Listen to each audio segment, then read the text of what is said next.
Yeah, I mean, after the anesthesia wears off and the surgical dressings are removed, you get a whole wide range of emotions. Some people, it's euphoria. It's like, this is what I always wanted. Hmm. This is a life-saving remedy for me. I no longer feel dysphoric about my breast, and there's initial euphoria that happens.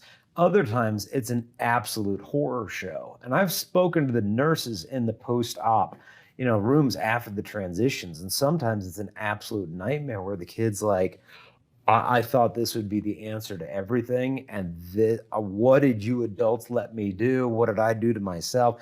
And so sometimes it could be a really horrific.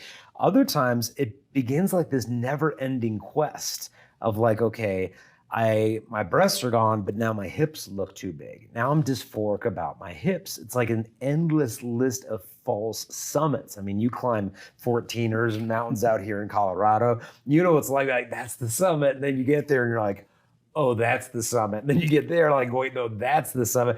And it's just this Mm. discouragement of thinking you're finally at the peak, but you realize how far you have to go. And I remember listening to one individual who had gone through all the procedures. And when this person was done, they're like, okay, I did all of it. What's left now? Maybe just to swallow a whole bottle of pills. And so Mm. that's what they did. They swallowed a whole bottle and then they spit them out, thanks be to God, and decided that suicide wasn't the answer. And so a lot of times, if regret comes afterwards, it creates a very difficult situation because, like, wait a minute, I just told everybody on social media and everybody in my family and everybody in my workplace and everybody in my college that I am trans, I'm transitioning, and I'll be my most authentic self. And now I did all this stuff and it didn't really resolve my problems. It created more. What do I do now? I mean, do I just publicly announce, oh, never mind? Oh, refer to me as this name now? Detransitioning can be a very difficult process. And that's why Mm. it's so important that we accompany these individuals instead of being like, oh, well, you say you're trans.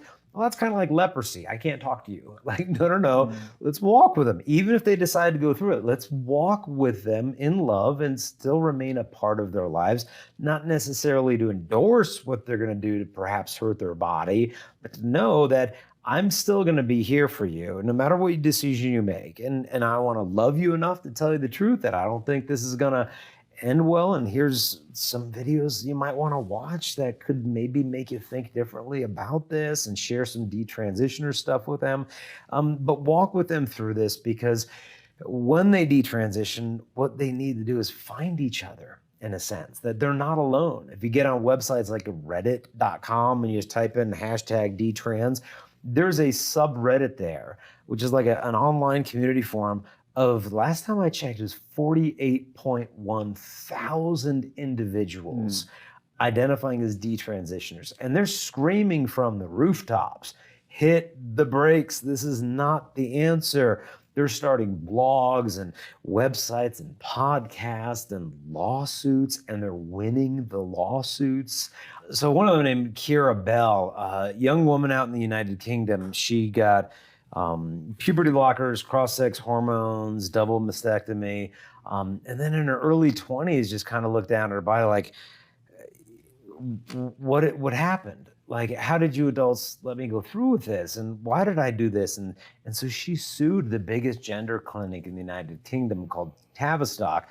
Court case went all the way up to the High Court, which is like the Supreme Court over there in England. And these liberal progressive judges actually ruled in her favor that she could not have had, as a minor, informed consent to go through these procedures. And the court even said that puberty blockers and cross-sex hormones should be considered one treatment pathway instead of separate things. And they ruled in her favor. Now, their ruling was overturned by another appeals court, and I'm sure legal battles continue. But as a result of the whole thing, the biggest gender clinic, Tavistock, has been shut down. Mm. And it was fractured into smaller regional clinics that now focus more on mental health, which to me is the approach to go. Instead of just giving all the kids one label, trans, and then ushering them down this pipeline of transition, hitting the pause button. And like, okay, let's explore this. And so that's what you're seeing over in especially the Scandinavian countries right now. Finland, Norway, Sweden, Amsterdam.